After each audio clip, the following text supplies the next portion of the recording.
where we could sit around on the covers. Happy birthday, Nesha!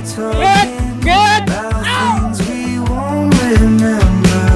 So much we could get Happy lost in. birthday, Nesha. Right now, I'm just feeling so carefree, laid back and lazy, feeling so carefree, taking it easy. All I've been feeling carefree.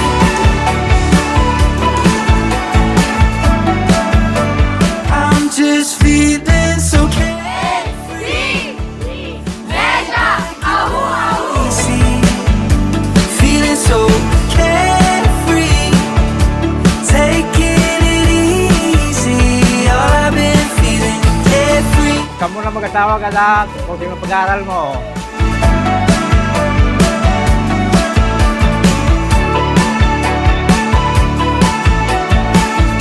Right now, I'm just feeling Happy 20th birthday, Nesha natin! laid back and lazy, feeling so carefree, taking it easy. All I've been feeling carefree. Si Nesha kasi siya yung, para sa akin ha, siya yung pinaka, kunwari wala ako, siya yung nag-guide sa mga kapatid niya. Happy birthday ni Chanel.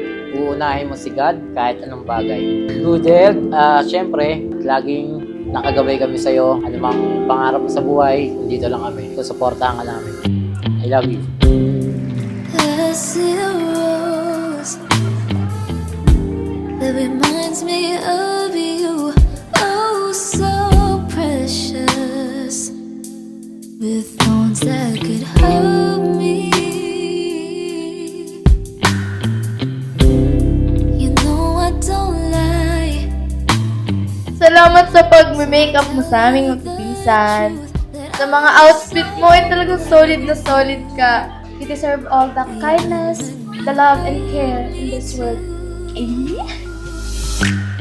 So I'll start with picking petals from the rose. Every time you don't deserve what I've done for you. When all is Hiling ko lang sana makapagtapos ka ng pag-aaral mo and matupad mo lahat ng mga wish mo. Always remember that I'm here lang lagi-lagi sa tabi mo. We are always here to support you and we are very proud of you. Happy birthday, Nesh, and mahal na mahal kita. sometimes when I wake with a smile on my face, dreaming of you. But it was all good to be true. Alam mo naman kung paano ka namin napalaki. Lumaki kayo ng may takot sa Diyos. Yun yung pinakauna. At saka merong pagpapakatao. Sana maabot mo lahat ng mga pangarap mo. At nandito lang kami ni Papa at ng mga kapatid mo para supportahan siya. Me. So I'll start with picking petals from the rose. Happy birthday! Every time you don't deserve. Katulad ng sinabi ko kanina kay Brent, maging totoo lang siya sa sarili niya, tapos magkaroon siya ng virtue. Wag puro vices. Wag sobra, wag kulang. Dapat laging nasa gitna lang. Mag-aral po siya ng mabuti pa at maging mabait po palagi, laging sumunod kila mama at papa, and tuparin niya po mga pangarap.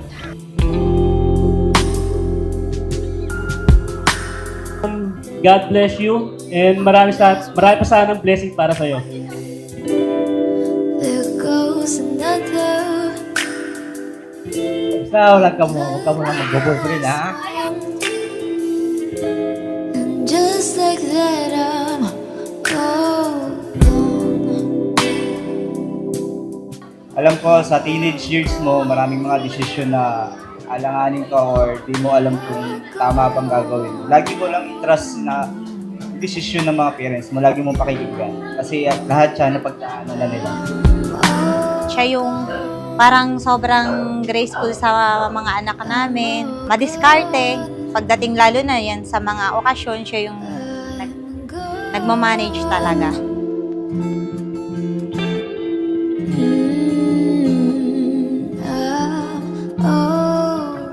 Magandang katangian ni Nesha ay yung katangian ng ma'am.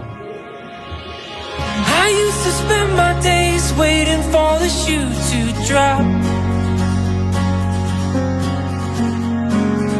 I would compare myself to everything I'm not. I'm learning lessons from every battle that I fought.